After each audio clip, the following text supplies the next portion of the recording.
ബാറുമായി ബന്ധപ്പെട്ട കാര്യങ്ങളൊക്കെ സംസാരിക്കുമ്പോൾ നമുക്ക് ഒഴിവാക്കാനാകാത്തൊരു ചോദ്യം ഉണ്ട്. ബാർക്കോഴ. ആ ശരിക്കും അന്ന് എന്താണ് നടന്നത്? ഈ ബാർക്കോഴയെ കുറിച്ച് യഥാർത്ഥത്തിൽ ഇപ്പോഴും കുരുടൻ ആനയെ കണ്ടതുപോലുള്ള ഒരു സംഗതിയായിട്ടാണ് ഞാൻ മനസ്സിലാക്കുന്നത്. യഥാർത്ഥത്തിൽ ബാർക്കോഴ എന്ന് പറയുന്നത് യഥാർത്ഥത്തിൽ ഇങ്ങനെ ഒരു അന്നത്തെ കാലത്ത് ഇത്തരം ഒരു നിരോധനത്തിൻ്റെ ആവശ്യം ഏതൊരു പ്രസക്തിയും ഇല്ലാതിരുന്ന കാര്യമാണ്. കോൺഗ്രസ് പാർട്ടിക്കകത്ത് അന്ന് ഭരിച്ചിരുന്ന ഉമ്മൻചാണ്ടി ഗവൺമെൻറ്റിൻ്റെ കോൺഗ്രസ് പാർട്ടിക്കകത്ത് അതുണ്ടായ ചില ശീതസമരത്തിൻ്റെ അങ്ങോട്ടും ഇങ്ങോട്ടും ചില ഗ്രൂപ്പിസത്തിൻ്റെ ഭാഗമായി ഉണ്ടായി വന്ന ഒരു സംഗതിയാണ് ഇത്. ബാറുകൾ പൂട്ടാൻ അന്ന് KPCC പ്രസിഡൻ്റായിരുന്ന VM സുധീരന് അദ്ദേഹത്തിന് എൻ്റെ കൂടെ നിർദ്ദേശമില്ല, അദ്ദേഹത്തിൻ്റെ താല്പര്യപ്രകാരമല്ലാതെ ഈ പ്രീ ബഡ്ജറ്റ് എന്ന് പറയുന്നൊരു സംഗതി KM മാണി ധനകാര്യമന്ത്രി ആയിരുന്നതുകൊണ്ട് പിന്നെ അങ്ങനെ ഒരു സ്ഥലം പ്രീ ബഡ്ജറ്റ് ഡിസ്കഷന് വേണ്ടി വിളിക്കുമ്പോൾ ഉണ്ടായി വരുന്ന ചില സംഗതികളിൽ നിന്ന് സുധീരന് കിട്ടിയ ചില വിവരങ്ങളിൽ, ചില സോഴ്സുകളിൽ നിന്ന് കിട്ടിയ വിവരങ്ങൾ വെച്ചിട്ടുള്ള ചില പ്രശ്നങ്ങളുടെ ഭാഗമായിട്ടാണ് സുധീരൻ യഥാർത്ഥത്തിൽ അതിനകത്ത് പ്രധാനപ്പെട്ട കാരണം പറഞ്ഞത് നിലവാര തകർച്ച ഉള്ള സ്ഥാപനങ്ങൾ പൂട്ടുന്നു എന്നാണ്. അത് പറയാൻ മദ്യഷാപ്പുകളുടെ നിലവാരം വേണമെന്ന് പറഞ്ഞിട്ട് ഏതെങ്കിലും ഒരു മദ്യപാനിക്കാൻ ഒരു കാരണവശാലും ഒരു യൂണിറ്റി ഇല്ലാത്തത് അവൻ്റെ ഒരു സംഘടനയില്ല. പിന്നെ ഇപ്പോഴേ ചില ആളുകൾ തമാശ എന്നുള്ള നിലയ്ക്ക് നടക്കുന്നു എന്ന് പറഞ്ഞാൽ അപ്പുറത്തേക്ക് എവിടെയാണ് നിലവാര തകർച്ച ഇല്ല എന്ന് പറഞ്ഞിട്ട് ഈ പാർട്ടി. എന്നാൽ നിലവാര തകർച്ച പറഞ്ഞുകൊണ്ട് എത്രയോ സ്ഥാപനങ്ങൾ സർക്കാർ നിയന്ത്രണത്തിലുള്ള ഏറ്റവും പ്രധാനപ്പെട്ട ആതുര ശുശ്രൂഷ കേന്ദ്രങ്ങൾ, നമ്മളെ ഹോസ്പിറ്റലുകൾ, ഗവൺമെൻറ് ഹോസ്പിറ്റലുകളുടെ സ്ഥിതി എന്തായിരുന്നു? എവിടെയാണ് ഇവർ ഈ പറയുന്ന നിലവാരമുള്ളത്? നിലവാരം എന്ന് വൃത്തിഹീനമായ സാഹചര്യം എന്നൊക്കെയാണല്ലോ പറയുന്നത്. വൃത്തി എന്ന് പറയുന്ന സംഗതി ഏത് ഗവൺമെൻറ് ആശുപത്രികളാണെന്ന് ഉണ്ടായിരുന്നത്? ഏറ്റവും പ്രാഥമികമായി ചെയ്തു കൊടുക്കേണ്ടത് വിദ്യാഭ്യാസ സ്ഥാപനങ്ങളിൽ, അത്തരം സർക്കാർ നിയന്ത്രണ സ്ഥാപനങ്ങളിൽ നിലവാരമില്ല എന്ന് പറഞ്ഞ് പരാതികൾ നിരന്തരം ഉണ്ടായിട്ട് പോലും അതോടെ ഒന്നും പരിഗണിക്കാതെ ബാറുകളുടെ കാര്യത്തിൽ വളരെ പെട്ടെന്ന് തന്നെ വളരെ ഒരു താല്പര്യമെടുക്കുകയും അത് പൂട്ടണമെന്ന് കഠിനമായി ഭയങ്കര കർശനമായി പറയുകയും അതൊരു വല്ലാത്ത വാശി എന്നുള്ള നിലയ്ക്ക് എടുക്കുകയൊക്കെ ചെയ്താണ് അന്ന് ബാർ പൂട്ടുന്നത്. ആ ബാറുകൾ പൂട്ടിക്കഴിഞ്ഞപ്പോൾ ആണല്ലോ കോഴ എന്ന് പറഞ്ഞു വരുന്നത്. യഥാർത്ഥത്തിൽ KM മാണി കോഴ വാങ്ങിയില്ല എന്നുള്ളത് പിന്നെ ഇപ്പോഴും KM മാണി ജീവിച്ചിരിപ്പില്ലാത്തതുകൊണ്ട് അതിൻ്റെ അന്വേഷണവും ഭാഗമായിട്ടൊക്കെ നടന്നുകൊണ്ടിരിക്കുകയാണ്. അത് ഇതുവരെയും തീർന്ന് അതിൻ്റെ ഫൈനൽ റിപ്പോർട്ട് കൊടുത്തിട്ടുണ്ട് എന്ന് ഞാൻ ഇതുവരെ മനസ്സിലാക്കിയിട്ടില്ല. അത് പ്രകാരം KM മാണിക്കെതിരെ പോരാട്ടം നടത്തിയ അല്ലെങ്കിൽ സമരം നടത്തിയ അല്ലെങ്കിൽ ഉപരോധം നടത്തിയ ആളുകൾക്കൊപ്പമാണ് ഇപ്പോൾ KM മാണിയുടെ പാർട്ടി. കുറഞ്ഞ പക്ഷം KM മാണി ഇല്ലെങ്കിൽ പോലും KM മാണിയുടെ പേര് പറയുന്ന പാർട്ടി നിലവിലുള്ളത്.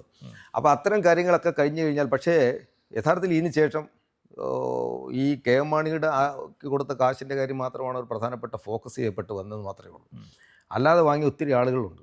ഒത്തിരി ആളുകളുടെ പേര് പലപ്പോഴായിട്ട് പല ഭാഗങ്ങളിലും നമ്മൾ ചർച്ചയിൽ വന്നിട്ടുണ്ട്. പല വെളിപ്പെടുത്തലുകൾ വരികയും എവിടെയോ അത് പകുതി വഴിയിൽ അവസാനിപ്പിക്കുകയും ചെയ്യും. നാളെ ഒരു ദിവസത്തെ ഇത് പൊങ്ങി വരില്ല എന്ന് പറയാൻ പറ്റില്ല. അത് ഓരോ കാലത്ത്, ഓരോ ഇലക്ഷൻ കാലത്ത് അല്ലെങ്കിൽ പ്രത്യേകിച്ച് ആവശ്യമായി വരുന്ന സംഗതി ആണ് അതിന് വേണ്ടിയിട്ട് സൂക്ഷിച്ചു വെച്ചിരിക്കുന്ന ചില വലിയ ബോംബുകളാണെന്നാണ് എനിക്ക്. നമുക്ക് അതിലേക്ക് വരാം. അതിനു മുന്നേ ഇപ്പോൾ KM മാണിയുമായി ബന്ധപ്പെട്ട ബാർക്കോഴ ആരോപണങ്ങളിലേക്ക് തന്നെ ഒന്ന് തിരികെ പോയാൽ, കഴിഞ്ഞ കാര്യമാണ്, അദ്ദേഹം ജീവിച്ചിരിപ്പില്ല. എന്നിരുന്നാൽ പോലും ഈ ഒരു മേഖലയിൽ പണിയെടുക്കുന്ന ഒരാളെന്നുള്ള നിലയ്ക്ക് കേട്ടതൊക്കെ ശരിയാണോ? താങ്കൾക്ക് എന്ത് തോന്നുന്നു? ഇത്രയധികം തുക ബാർ ഉടമകൾ സമാഹരിക്കുന്നു ഒരു മന്ത്രിക്ക് കൊടുക്കാൻ, മന്ത്രി ആരോ ആയിക്കൊള്ളട്ടെ, അദ്ദേഹത്തിന് കൊടുക്കാൻ വേണ്ടി, ഇതൊക്കെ ശരിക്കും നടന്ന കാര്യമാണോ അതോ വെറും കെട്ടുകഥ? അല്ല, അങ്ങനെ കെട്ടുകഥ ഉണ്ടാക്കി ഇക്കാര്യത്തിൽ പറയാൻ പറ്റുമെന്ന് തോന്നുന്നില്ല. കാരണം ഇതൊരു സംഘടനയാണ്. ഒരു സംഘടന, ഇവരുടെ സംഘടന വളരെ സാമ്പത്തിക പിൻബലമുള്ള ഒരു സംഘടനയാണ്. കാരണം മദ്യവ്യവസായികളുടെ ഒരു സംഘടനയാണ്. അപ്പോൾ സ്വാഭാവികമായിട്ട് അവർ ചർച്ചയിൽ ഇവരെല്ലാം കൂടെ കൂട്ടായി തീരുമാനമെടുക്കുകയും അവിടെ നിന്ന് പല വഴിക്ക് ഒരാൾ മറ്റൊരാൾക്ക് കൊടുത്ത് മറ്റൊരാൾ അവിടേക്ക് കൊണ്ടുപോയി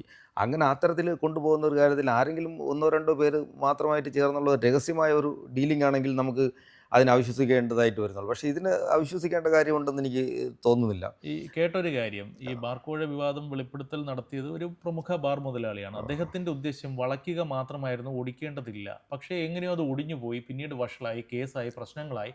അന്നേരം ഈ പറയുന്ന അദ്ദേഹത്തിനോടൊപ്പം ഉണ്ടായിരുന്ന, താങ്കൾ നേരത്തെ പറഞ്ഞ അസോസിയേഷൻ്റെ ഭാഗമായിരുന്ന ആൾക്കാരെല്ലാം പിന്നീട് മൊഴിമാറ്റുകയും മന്ത്രി സേഫാണ് അല്ലെങ്കിൽ മന്ത്രി ക്ലീനാണ്, അങ്ങനെയൊന്നും സംഭവിച്ചിട്ടില്ല എന്നൊക്കെ മൊഴിമാറ്റുകയൊക്കെ ചെയ്തു.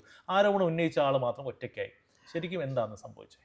അല്ല, ഇത് യഥാർത്ഥത്തിൽ ആരോപണം ഉന്നയിച്ച ആൾ ഒറ്റയ്ക്കാവുകയും മറ്റേ സംഘടനയിൽപ്പെട്ട ആളുകൾ മാറുകയൊക്കെ ചെയ്യുന്നത് പലതരം സമ്മർദ്ദങ്ങളുടെ ഭാഗമായിട്ടാണല്ലോ.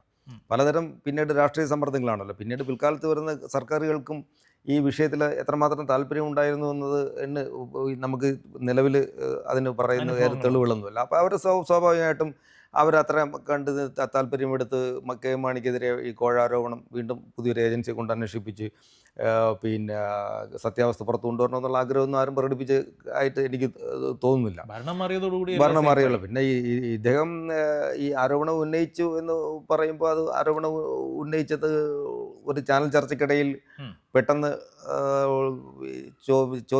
ചോദ്യകർത്താവിൻ്റെ അവതാരകൻ്റെ ചോദ്യത്തിന് മറുപടി എന്നുള്ള നിലയ്ക്ക് പെട്ടെന്ന് പറഞ്ഞു പോയതാണ്. പ്ലാനിങ് തീർച്ചയായും എനിക്ക് അങ്ങനെ തോന്നുന്നു. പ്ലാനിങ്ങോടുകൂടി ഒന്നും പറഞ്ഞതല്ല. പിന്നീട് ഈ പറഞ്ഞൊരു കാര്യം സത്യം ആയതുകൊണ്ട് പിന്നെ അതിനകത്ത് ഉറച്ചു നിൽക്കുകയായിരുന്നു എന്നാണ് ഞാൻ മനസ്സിലാക്കുന്നത്. അക്കാലങ്ങളിലൊക്കെ സജീവമായി ഈ കാര്യങ്ങൾ മനസ്സിലാക്കിയിരുന്ന ഒരാളെന്ന ഒരാൾക്ക് ഒരു ബാർ മുതലാളിക്ക് പറ്റിയൊരു ടങ് സ്ലിപ്പ്. തീർച്ചയായും അല്ല, അത് പുറത്ത് പറഞ്ഞ കാര്യമാണ് ഞാൻ പറയുന്നത്. അങ്ങനെ പുറത്ത് പറയാനാണെങ്കിൽ ഇത്തരം ഒത്തിരി ആളുകൾ പല കാര്യങ്ങൾക്ക് അന്ന് ആ കാലങ്ങളിലും അവർ സമീപിക്കുന്നുണ്ടാവും, ഇപ്പോഴും സമീപിക്കുന്നുണ്ടാവും. ഇനി നമുക്ക് ലേശം എന്താ പറയുക, അന്നത്തെ ആ ഒരു കാലത്തിലേക്ക് തന്നെ തിരികെ പോയാൽ അന്ന് കെ എം മാണി എന്ന് പറയുന്ന മന്ത്രിക്കെതിരെ ആരോപണം വരുന്നു. അദ്ദേഹത്തിന്റെ രക്തത്തിനായി ഭരണ പ്രതിപക്ഷ ഭേദമന്യേ ആൾക്കാർ നിൽക്കുന്ന ഒരു സാഹചര്യമൊക്കെ അന്നുണ്ടായി. പക്ഷേ അതിനിടയിലൂടെ എവിടെയൊക്കെയോ ചില മാന്യന്മാർ എന്ന് എതിർപക്ഷം വിശേഷിപ്പിക്കുന്ന ചില ആൾക്കാരുടെ പേരൊക്കെ അങ്ങും ഇങ്ങൊക്കെ കേട്ടു. അതൊക്കെ എന്താണ്, ശരിയാണോ?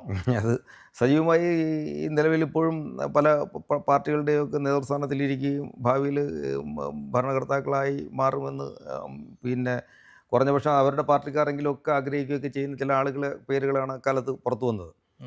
അത് ഇതിനകത്ത് തന്നെയുള്ള ചില ബന്ധങ്ങളുടെയും ചില കെട്ടുപാടുകളുടെയൊക്കെ പിന്നെ പ്രേരണയോ അല്ലെങ്കിൽ പിന്തുണയോ അത് മൂടിവെക്കപ്പെട്ടിരിക്കുകയാണ്. ഇത് കുടത്തിലെ ഭൂതമാണെന്ന് മാത്രമേ പറയാൻ പറ്റുള്ളൂ. എപ്പോൾ വേണമെങ്കിലും ഇതൊക്കെ തുറന്നു വിടാം എന്നാണ് കഴിഞ്ഞകാല അനുഭവം കൊണ്ടൊക്കെ എനിക്ക് മനസ്സിലായി. ഇപ്പോൾ നമ്മൾ നേരത്തെ ഉള്ളൊരു അധ്യായത്തിൽ പറഞ്ഞൊരു കാര്യം, ഈ ബാറുകാർ പോലീസുകാർ കാശ് കൊടുക്കൽ വാങ്ങൽ അതൊക്കെ പഴയ കഥയായിരിക്കാം, ഇല്ലായിരിക്കാം. അതേക്കുറിച്ച് താങ്കൾ വ്യക്തമായൊരു മറുപടി പറഞ്ഞില്ല. പക്ഷേ രാഷ്ട്രീയക്കാരുമായി റിലേറ്റ് ചെയ്ത് ബാറുകളെ സംസാരിക്കുമ്പോൾ അല്ലെങ്കിൽ ബാറുകളുടെ കാര്യം സംസാരിക്കുമ്പോൾ ഈ ഇലക്ഷൻ സമയത്തൊക്കെ ബാറുകാരാണ് രാഷ്ട്രീയക്കാർക്ക് ഫണ്ട് കൊടുക്കുന്നത്, അല്ലെങ്കിൽ ഇന്ന മണ്ഡലത്തിൽ ഇന്ന ആൾ ജയിക്കണമെന്ന് ഇന്ന ബാറുകാരൻ തീരുമാനിക്കും അല്ലെങ്കിൽ തീരുമാനിച്ചിരുന്നു എന്നൊക്കെ കേട്ടിട്ടുണ്ട്. അതൊക്കെ എത്രത്തോളം ശരിയാണ്? അല്ല, അതിനകത്ത് ഇപ്പോൾ ബാറുകാരും രാഷ്ട്രീയക്കാരും തമ്മിൽ നമ്മളിപ്പോൾ രണ്ട് മാറ്റി നിർത്തപ്പെടേണ്ട കാര്യമുണ്ടോ എന്ന് എനിക്ക് തോന്നുന്നില്ല. കാരണം എന്ന് പറഞ്ഞാൽ ഈ ബാറ് നടത്തുന്ന ഒത്തിരി രാഷ്ട്രീയ നേതാക്കന്മാരുണ്ട്, സമുദായ നേതാക്കന്മാരും രാഷ്ട്രീയ നേതാക്കന്മാരുമുണ്ട്. ഈ പിന്നെ രാഷ്ട്രീയത്തിലെന്ന് പറഞ്ഞാൽ നിസ്സാരക്കാരായ പ്രാദേശിക നേതാക്കന്മാരൊന്നുമല്ല, സംസ്ഥാന നേതൃത്വത്തിലിരിക്കുന്ന വളരെ ഉത്തരവാദിത്തപ്പെട്ട ആളുകളുടെ അല്ലെങ്കിൽ അവരുടെ കുടുംബത്തിൻ്റെയോ ഭാര്യയുടെയോ മക്കളുടെയൊക്കെ പേര് ലൈസൻസ് ഉണ്ട്. അങ്ങനെ ബാർ ഹോട്ടൽ നടത്തുന്നു. അത് പാലക്കാടുണ്ട്. വമ്പന്മാരാണ്, വളരെ വമ്പന്മാരാണ്. അത് ശൃംഖല തന്നെ ഉണ്ട്. ഒന്നോ രണ്ടോ ബാറുകളല്ലാതെ ഒരു ബാർ ശൃംഖല തന്നെ നടത്തുന്ന ബാർ മുതലാളിമാർ രാഷ്ട്രീയക്കാരുണ്ട്. അതിനകത്ത് ഭരണ പ്രതിപക്ഷ ഭേദമൊന്നുമില്ല. അപ്പോൾ സ്വാഭാവികമായിട്ടും രാഷ്ട്രീയക്കാരും ബാറുകാരും തമ്മിൽ കൊടുക്കൽ വാങ്ങലുണ്ടോ എന്നൊരു ചോദ്യത്തിന് അത് തന്നെ അവിടെ തന്നെയാണ് നമുക്ക് പ്രകടമായി നമുക്ക് പറയാമല്ലോ. ഈ ബാർ ബിസിനസ് നടത്തുന്നതിൽ ചിലർ പകൽമാന്യന്മാരാണെന്ന് പറഞ്ഞു കഴിഞ്ഞാൽ യോജിക്കുകയോ? അത് ഇത് കുഴപ്പിക്കുന്നൊരു ചോദ്യമല്ല. ഈ തൊഴിൽ തുടരുന്ന സാഹചര്യത്തിൽ എനിക്ക് അത്തരം ചോദ്യത്തിനോട് ഇപ്പം മറുപടി പറയാൻ ഒരു ബുദ്ധിമുട്ടുണ്ട്. ഇപ്പോൾ താങ്കൾ നേരത്തെ പറഞ്ഞു ഈ കുറേയധികം സത്യങ്ങൾ മൂടി വെക്കപ്പെട്ടിരിക്കുകയാണ്. ബാർക്കോഴ ഏത് സമയവും വേണമെങ്കിൽ പൊങ്ങി വരാം. ചിലപ്പോൾ ഒരുപക്ഷെ നാളെ വീണ്ടും കേരളത്തിൻ്റെ ഭരണചക്രം തിരിക്കുന്ന സ്ഥാനങ്ങളിലേക്ക് ലക്ഷ്യമിട്ടിരിക്കുന്ന ആൾക്കാർ പോലും ഇതിലൊക്കെ ഭാഗമായിട്ടുണ്ട്. അങ്ങനെയാണെങ്കിൽ ഒരു ബാർക്കോഴ 2.0 വരാനുള്ള സാധ്യത താങ്കൾ തള്ളൂ? ഒരിക്കലും തള്ളില്ല. കാരണം ഒരു തെരഞ്ഞെടുപ്പ് വരുന്ന സമയത്ത് ഇത് എങ്ങനെ ഉപയോഗിക്കുന്നു, ആർക്കാണ് ഇത് ഉപയോഗിച്ചാൽ ഗുണം ചെയ്യുക എന്നുള്ളതാണ് ഏറ്റവും പ്രധാനം. ആ ഗുണം ചെയ്യുന്ന ആ ഗുണഭോക്താവ് നമ്മൾ ഈ പറയുന്ന ആരോപണം ഉന്നയിക്കാൻ തയ്യാറായിരിക്കുന്ന ആളുകളുമായി ബന്ധമുണ്ടെങ്കിൽ അല്ലെങ്കിൽ അവരുമായി ബന്ധമുണ്ടുകയുണ്ട്, അവർക്ക് എന്തെങ്കിലും ഒരു സഹായം കിട്ടും എന്ന് ഉറപ്പുണ്ടാവുകയും ചെയ്യുകയാണെങ്കിൽ ഇത് പുറത്തു വരിക തന്നെ ചെയ്യുന്നതാണ് ഞാൻ കരുതുന്നത്. യഥാർത്ഥത്തിൽ കഴിഞ്ഞ തവണത്തെ ഗവൺമെൻറ് ഉമ്മൻചാണ്ടി ഗവൺമെൻറ്റിൻ്റെ അട്ടിമറിയെന്ന് വിശേഷിപ്പിക്കാവുന്ന തരത്തിലേക്ക് ഒരു തെരഞ്ഞെടുപ്പ് ഫലമുണ്ടായതിൻ്റെ പിന്നിൽ ബാർക്കോഴ വലിയ പങ്ക് വഹിച്ചു എന്നുള്ളത് നമുക്കറിയാവുന്ന കാര്യം തന്നെയല്ലേ. ഇപ്പോൾ വീണ്ടും സംസ്ഥാനം ഭരിക്കുന്ന സർക്കാർ ഒരു ഭരണ തുടർച്ചയാണ് പ്രതീക്ഷിക്കുന്നത്. അവർ ആ രീതിയിൽ പോവുകയാണ്. അപ്പോൾ ഒരു പക്ഷേ വീണ്ടും ചില സാധനങ്ങൾ പഴയ പണ്ട് പൊട്ടാതെ കിടന്ന പടക്കങ്ങളൊക്കെ ചിലപ്പോൾ വീണ്ടും ബോംബായിട്ട് പൊട്ടാം. അതെ, ആരാണിത് ഈ ഞാൻ പറയുന്നത് പോലെ ഇത് കൃത്യമായി ഉപയോഗിക്കുന്നത് ആരാണ്? ബുദ്ധിപൂർവമായി ഉപയോഗിക്കുന്നത് അവർക്ക് പിന്നെ ഗുണം ചെയ്യുമെന്ന് തന്നെയാണ് എൻ്റെ ഒരു പ്രതീക്ഷ. രാഷ്ട്രീയമാണോ ഒന്നും പ്രവചിക്കാൻ പറ്റില്ല. നമുക്ക് നോക്കാം. അതെ, തീർച്ചയായും. കൂടുതൽ വാർത്തകളും വിശേഷങ്ങളും നേരിട്ട് ലഭിക്കാൻ ജനങ്ങളിൽ നിന്ന് ജനങ്ങളിലേക്ക് ജനഭൂമി ന്യൂസ് സബ്സ്ക്രൈബ് ചെയ്യൂ. ബെൽ ബട്ടൺ അമർത്താനും മറക്കരുത്.